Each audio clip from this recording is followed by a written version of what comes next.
Mag-install tayo ng mini driving light na walang balas. Yan, mura lang to sa Shopee. Okay, so ito na mga kapatid. Isang relay lang ilalagay natin. Hininang natin lahat para mas maganda. Pag kasi yung mga merong sakit-sakit pa, kinakalawang. Hindi katulad nung dati na yung pinakadulo ng sakit ay brass. Ngayon, plated na lata na lang, kaya mas maganda ganito. Testing. Ayan. High, dilaw. Hindi, pababa. Yan. Okay. So yan na. Tatapusin na lang natin yan. Iko-connect na lang yung bracket. Okay.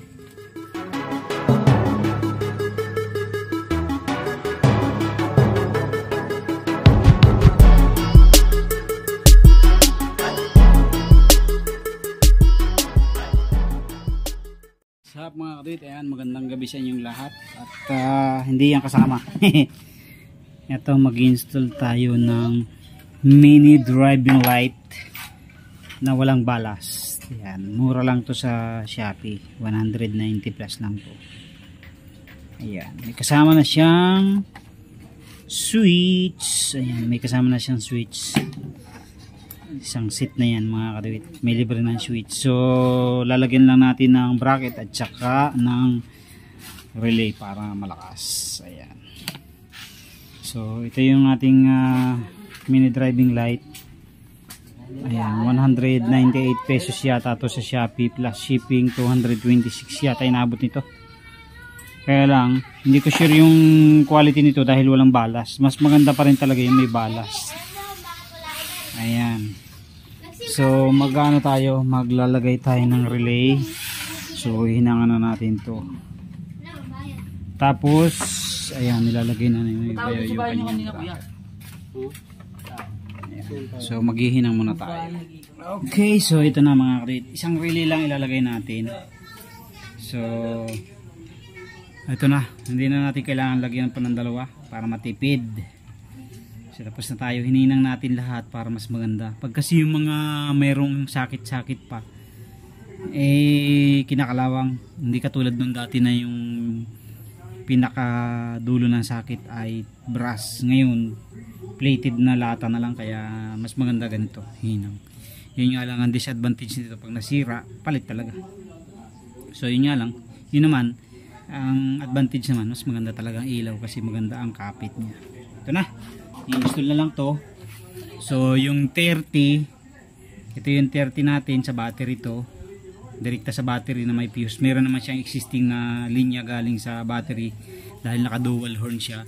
So i-series na lang natin ito doon sa 30. Tapos itong 85 ay kukunik natin sa ground. Tapos itong 86 ay ilalagay natin sa accessory wire. Yan, accessory wire. Tapos itong 87 i-connect natin sa supply ng kanyang switch. Tapos yung dalawang matitirang wire sa switch niya, high and low naman sa ating mini driving light. Okay, so install na natin. Okay mga kadwit, ayan na, tapos na tayo mag wiring. So ayan na, high, low. Low dilaw, high puti. Ayan. So ipipix na lang natin yan para matapos na. Okay, so ito pinagsama natin yung dalawang red. Ito yung high, puti yan. Tapos dalawang yellow, ito yung white. So ito yung high natin. So ang ginawa natin, itong domino switch natin, yung blue, kinunik natin dun sa 87 ng ating relay. 87, isang relay lang kasi ginamit natin 87 ng relay natin. Tapos itong ating brown, kinunik natin sa kulay puti ng ating mini driving light, which is ito yung kulay pula sa wire. Tapos yung kulay dilaw naman, ito yung dilaw rin na wire natin, na ilaw natin, kinunik naman natin sa itim. Yan. Tapos yung relay natin, ito yung relay natin, yung 30, kinunik natin sa 30 nung kanyang busina kasi may existing wire na siya dyan dati pa. Tapos yung 86 kinunik natin dito sa wire na galing din doon sa battery. Ayan. Ito yung ground ito, ground. So yung 85 naman kinunik natin dito sa ignition wire nya. So mayroon ding existing wire dito, ito.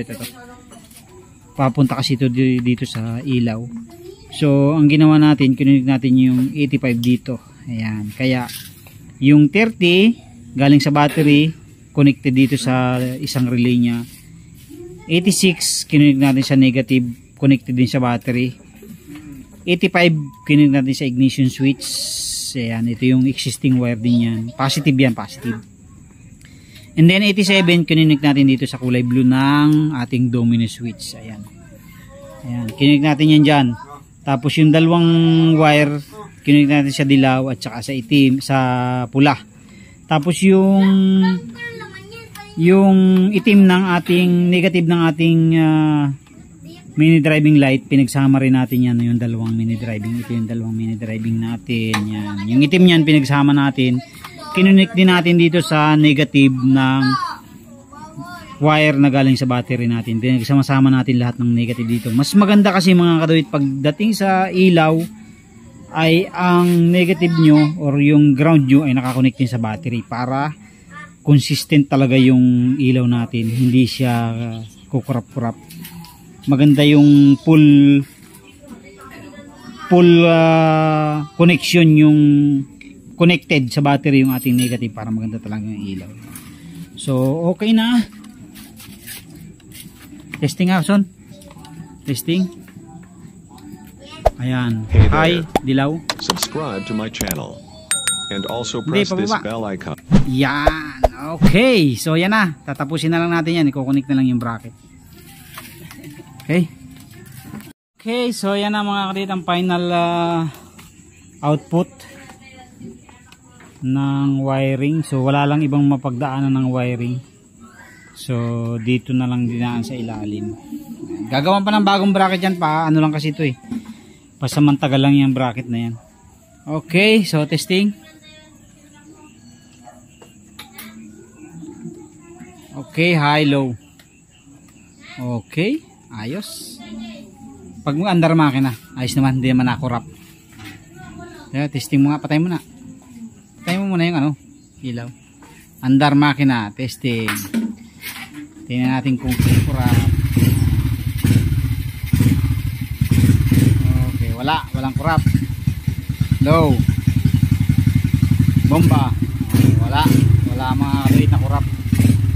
So hindi lang talaga siya nga lang sobrang lakas na katulad ng mga di balas na mini driving light. So yan, hindi siya ganun kalakas. So, okay, tapos na tayo dyan mga kaduit. Thank you very much po. Yung tutorial niyan or yung diagram niya lalagay na lang natin sa huli ng video natin.